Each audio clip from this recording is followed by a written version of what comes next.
ಆನೇಕಲ್ ತಾಲೂಕಿನಲ್ಲಿ ಪ್ರಥಮ ಬಾರಿಗೆ ಕರ್ನಾಟಕ ರಾಜ್ಯ ರಕ್ಷಣಾ ವೇದಿಕೆ ವತಿಯಿಂದ ಗಣೇಶ ಹಬ್ಬದ ಪ್ರಯುಕ್ತ ಅರಳ್ಳಿ ಗ್ರಾಮದಲ್ಲಿ ಕಬಡ್ಡಿ ಪಂದ್ಯಾವಳಿಯನ್ನು ಆಯೋಜಿಸಿದ್ದಾರೆ.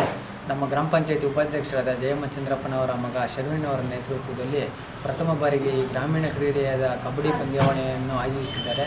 ನಮ್ಮ ಯುವಕರು ಗಣೇಶ ಹಬ್ಬದ ಮುಖಾಂತರ ಈ ಗ್ರಾಮೀಣ ಕ್ರೀಡೆಯನ್ನು ನಶಿಸಿ ಹೋಗ್ತಿರೋ ಗ್ರಾಮೀಣ ಕ್ರೀಡೆಯನ್ನು ಬೆಳೆಸಿ ಮುಂದಿನ ಪೀಳಿಗೆಗೆ ತೋರಿಸೋದಕ್ಕೋಸ್ಕರ ಈ ಒಂದು ಸಣ್ಣ ಪ್ರಯತ್ನ ಮಾಡ್ತಾಯಿದ್ದಾರೆ. ನಮ್ಮ ಕಡೆಯಿಂದ ಎಲ್ಲರೂ ಅವರಿಗೆ ಅಭಿನಂದನೆಗಳನ್ನು ಸಲ್ಲಿಸ್ತಾ ಎಲ್ಲರೂ ಬಂದು ಈಗ ಕ್ರೀಡೆಯನ್ನು ಪ್ರೋತ್ಸಾಹಿಸಿ ಭಾಗವಹಿಸಿ ಅವರಿಗೆ ಪ್ರೋತ್ಸಾಹಿಸಿ ನೀಡಬೇಕಾಗಿ ವಿನಂತಿಸಿಕೊಳ್ಳುತ್ತಾ ಮತ್ತೊಮ್ಮೆ ಆನೇಕಲ್ ಸಮಸ್ತ ನಾಗರಿಕ ಜನಗಳಿಗೆ ಗಣೇಶ ಹಬ್ಬದ ಶುಭಾಶಯಗಳು. ಆನೇಕಲ್ ತಾಲೂಕಿನ ಸಮಸ್ತ ಜನತೆಗೂ ಗೌರಿ ಗಣೇಶ ಹಬ್ಬದ ಆರ್ಥಿಕ ಶುಭಾಶಯಗಳು. ಕರ್ನಾಟಕ ರಾಜ್ಯ ರಕ್ಷಣಾ ಸಮಿತಿಯ ವತಿಯಿಂದ ಒಂದು ಬೆಳಕಿನ ಕಬಡ್ಡಿ ಪಂದ್ಯಾವಳಿಯನ್ನು ಅರಳ್ಳಿ ಗ್ರಾಮದಲ್ಲಿ ಏರ್ಪಡಿಸಲಾಗಿದೆ. ಸಮಸ್ತ ತಾಲೂಕಿನ ಸಮಸ್ತ ಜನತೆಯು ಬಂದು ಕಾರ್ಯಕ್ರಮವನ್ನು ಯಶಸ್ವಿಗೊಳಿಸಬೇಕೆಂದು ಕೇಳಿಕೊಳ್ತೇವೆ. ಪ್ರಥಮ ಬಹುಮಾನ 20,000ಗಳನ್ನು ಆಯೋಜಿಸಲಾಗಿದೆ.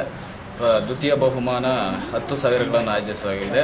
ತೃತೀಯ ಬಹುಮಾನ 5,000ಗಳನ್ನು ಆಯೋಜಿಸಲಾಗಿದೆ. ಕರ್ನಾಟಕ ರಾಜ್ಯ ರಕ್ಷಣಾ ಸಮಿತಿಯ ವತಿಯಿಂದ ತಾಲೂಕಿನ ಸಮಸ್ತ ಜನತೆಯು ಈ ಕಾರ್ಯಕ್ರಮಕ್ಕೆ ಆಗಮನಿಸಿ ಕಾರ್ಯಕ್ರಮವನ್ನು ಯಶಸ್ವಿಗೊಳಿಸಬೇಕೆಂದು ಕೇಳಿಕೊಳ್ತೇವೆ.